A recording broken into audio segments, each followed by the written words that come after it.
కల్కి 28, 98 ఏడి అశ్విని దత్ గారు మన దత్తు గారు సినిమా మొత్తానికి హిట్ కొట్టింది బ్లాక్ బస్టర్ హిట్ కొట్టింది. అంటే ఈ సినిమాని దాదాపుగా ఎవరు ఊహించని విధంగా తీశారు. తీయటం అంటే సుమారు 600 కోట్ల రూపాయలు ఖర్చు అయి ఉంటుందనేటువంటిది అంచనా చెప్తూ ఉన్నారు. మరి ఇటు ప్రభాస్ని, అమితాబ్ బచ్చన్ని, అట్లాగే కమల్ హాసన్ని, దీపికా పదుకొని, బ్రహ్మానందం, రాజేంద్ర ప్రసాద్, చాలామంది అతిరథ మహారాజులు అందరినీ పెట్టి ఈ సినిమాని తీశారు. అంటే ఈ సినిమాకు సంబంధించినంత వరకు నేను చూడలేదు కాబట్టి పూర్తిగా చెప్పలేకపోతున్నాను. చూస్తే దాని మీద కాస్త ఏదైనా గుడ్డు మీద ఏకలు బెక్కడానికి కొద్దిగా అవకాశం మనకు దొరికేది, కానీ చూడలేదు కాబట్టి కొంచెము బయట జరుగుతున్నటువంటి చర్చల్లో ఉన్నటువంటి సారాంశాల్లో భారతంతో ముడిపడినటువంటి ఒక కథని, ఒక చరిత్రకు సంబంధించినటువంటి కథని, 6000 సంవత్సరాలకు ముందు 6000 సంవత్సరాల తర్వాత కథని దీంట్లో ఒక మిక్స్ చేసి తీయటం అనేటువంటిది ఎవరు ఊహకు అందట్లా, ఎవరు ఊహించట్లేదు. ఇది ఎలా ఉండిద్దని అనుకోవట్లా. కాశీలో ప్రస్థానాన్ని, ఆ విధమైనటువంటి అన్నిటినీ కూడా ఆయన సినిమాని తీసినట్టుగా తెలియజేస్తున్నారు. సరే, కురుక్షేత్రానికి సంబంధించి కురుక్షేత్రం 6000 సంవత్సరాల తర్వాత ఎలా ఉండిద్దంటే ఎవరు చెప్తారు, ఎలా చెప్తారు? అది ఒక సినిమాలో, ఒక కల్కిలో తీయగలిగారు. నా ఓం ప్రకాష్ గారు చూసినట్టున్నారు. ఓం గారు సినిమా చూసారా? చూశాను సార్. సినిమా చూస్తే మీకు చెప్పే రైట్ ఉంది, మేము చూడలేదు కాబట్టి మాకు చెప్పే రైట్ లేదు. అలా కాదు కదా, మరి సినిమా చూడకుండా చెబితే అలా. అదే కోడిగుడ్డు మీద ఏకలు పేకడం అని. అదే అంటే చాలా మంది ఎందుకన్నానంటే చాలా మంది సినిమా చూడకుండా ఏదో ఎక్కడో చెప్పినటువంటి వాటిని పట్టుకొని వాటి మీద గుడ్డి మీద ఈకలు బిగుతుంటారు. అది తప్పు కదా. సినిమా చూసి చెప్తే తప్పు లేదు, వాళ్ళ అభిప్రాయం చెప్పడంలో ఎవరికైనా స్వేచ్ఛ లేదు. చూడకుండా ఎవరో చెప్పినటువంటి దాన్ని చెప్పడం తప్పు. ఎవరో చెప్పింది వినడం, ఇన్ఫ్లుయెన్స్ అవడం, దాని ప్రచారం చేయడం ఎక్కడో దారుణం అండి.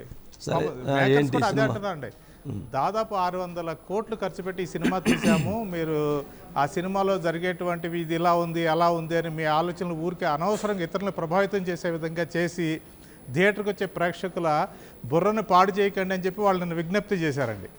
ఓవరాల్గా చూసుకుంటేనండి, ఈ మధ్యకాలంలో అంటే గడిచిన 6 నెలల్లో తెలుగు సినిమా రంగం ఎటుపోతుందో ఏంటో. ఎందుకంటే సంక్రాంతి తర్వాత సరైన హిట్ లేదండి. అలాంటి సమయంలో అంటే కరెక్ట్ టైంలో కరెక్ట్ మూవీ అంటుంటాం కదా, అలా కలికిని చెప్పుకోవచ్చు అండి. అది ఎంత బడ్జెట్ అయింది అన్నది తర్వాత సంగతి, కానీ మేకింగ్ అండి, అసలు నాగాశ్విన్ దాదాపు 5 సంవత్సరాలు ఒక కథ మీద కూర్చొని దాన్ని రాయటము, దానికి 100% జస్టిఫై చేస్తూ అతను రాసింది తెర మీద ప్రజెంట్ చేయడం కోసం ఎన్ని కోట్లైనా ఖర్చు కానీ నేను సిద్ధము అని చెప్పి అశ్విని దత్ రెడీ కావడము. అందుకోసమనండి ఇటు అమితాబ్ బచ్చన్, దీపికా పదుకొనే, ప్రభాసు, దిశా పటాని, కమల్ హాసన్, రాజేంద్ర ప్రసాద్ ఇలాంటి గొప్ప గొప్ప నటులందరూ కూడా ఆ ప్రాజెక్టు మీద నమ్మకంతో అందులో ఇన్వాల్వ్ కావటం అండి. పైగా ఇది బాహుబలి తరహాలోనే ఏదో ఈ రోజు మొదలు పెడితే ఫస్ట్ షెడ్యూల్ ఇక్కడికి అయిపోతుంది, నెక్స్ట్ షెడ్యూల్ ఇలా అనుకుని ఇలా చేద్దాం అన్నది కాదండి. కొన్ని నెలల పాటు అండి. అంటే యాక్చువల్గా అతను రాసుకున్న కథని తెర మీద నటించే నటీనటుల శ్రమ కంటే కూడా టెక్నీషియన్స్ పడిన కష్టము, అంటే ఇందులో అంటే ఒక హాలీవుడ్ మూవీని తలపింపచేసేట్టుగా తీయాలి అని చెప్పి గతంలో వచ్చిన సినిమాలు అన్నిటిని చూసి దానికంటే కొత్తగా మనం ఏం చెప్పగలము అని చెప్పి నాగాశ్విన్ ప్రయత్నించాడండి.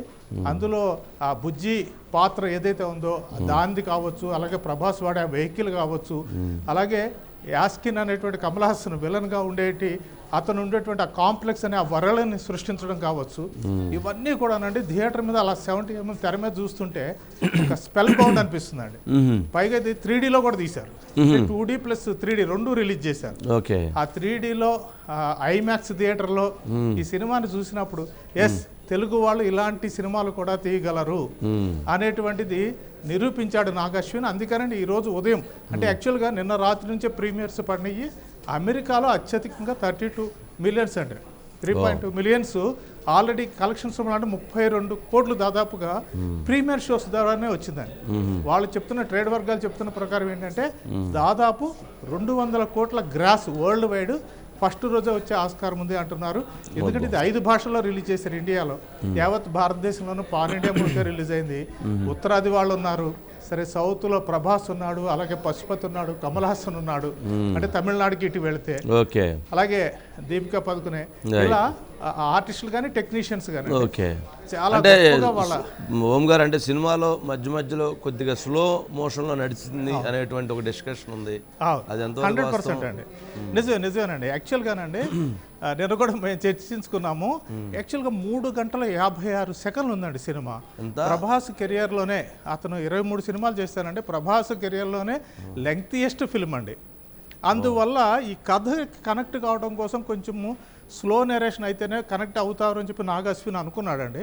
కానీ అది కొన్ని సందర్భాల్లో ప్రేక్షకుల సహనాన్ని అయితే పరీక్షించిందండి. ఎంత 3Dలో ఉన్నా, ఎంత గొప్పగా తీసినా, ఒక కొత్త ప్రపంచంలోకి తీసుకెళ్ళినా కానీ అప్పటికి ప్రభాస్ క్యారెక్టర్ 40 మినిట్స్ తర్వాత ఎంటర్ అవుతుంది. ఆ తర్వాత 10 నిమిషాలకి అమితాబ్ బచ్చన్ క్యారెక్టర్ వస్తుంది. అక్కడి నుంచి వీళ్ళిద్దరూ చివరి దాకా ఉంటారు. ప్రేక్షకులుగా మనం ఫస్ట్ నుంచి ఉంటాం కదండి. ఫస్ట్ నుంచి చివరి దాకా మనం ఎప్పుడు కానీ కథ అర్థమవుతుందండి. యాక్చువల్గా ఏంటంటే ఒక తెలివైన పని చేశాడండి నాగ్ అశ్విన్ ఈ విషయంలో. అంటే రాజమౌళి బాట పట్టాడని చెప్పుకోవచ్చు. ఎందుకంటే రాజమౌళి సినిమా ప్రారంభంలోనే తనేం తీయబోతున్నాడో చెప్పేశాడండి. ఇప్పుడు ఈగ సినిమా ఉంటే సినిమా ఇలా ఉంటుంది, ఒక ఈగలోకి ఒక ఆత్మ వెళ్తుంది, అది పగబడుతుంది, ఎలా ప్రతీకారం తీసుకుంది, అది కథ అని చెప్పేశాడండి. RRR విషయంలో కూడా అలా క్లారిటీ ఇచ్చాడు. అలా నాగ్ అశ్విన్ ఇది 3 ప్రాంతాలకు సంబంధించిన కథ. 1 కాశీ, 2 శంబాల, 3 కాంప్లెక్స్ అనే 3 ప్రాంతాలకు సంబంధించిన కథ అని చెప్పి కొంత రివీల్ చేయడం వల్ల ప్రేక్షకులకైతే థియేటర్లో ఎక్కడ కన్ఫ్యూజన్ ఉండదండి. మహాభారత యుద్ధంతో మొదలుపెట్టి మళ్ళీ చివరిలో అంటే కల్కి 2898 దగ్గర ఈ సినిమాని ఎండ్ చేస్తారు. ఒకటి బాధాకరం ఏంటంటే టైటిల్ ఏమో కల్కి అరుది మనకి, కానీ కల్కి ఆగమనం అయితే హిందీలో చూపించలేదండి. కాబట్టి పార్ట్ 2లో కల్కి రావడము ఆయన 2898 దగ్గర ఆగిపోయిందా? అంతేనండి. కల్కి ఏదైతే ఒక మాతృగర్భంలో ఉన్న కల్కి చనిపోకుండా ప్రభాస్ కాపాడటం దగ్గర ఈ సినిమా ఆగిందండి, భైరవ్ కాపాడటం దగ్గర. కాబట్టి అసలు కథ పిక్చర్ అభి బాకీ హై అన్నట్టుగా అసలు కథ పార్ట్ 2లో చూడాల్సి ఉంటుందండి.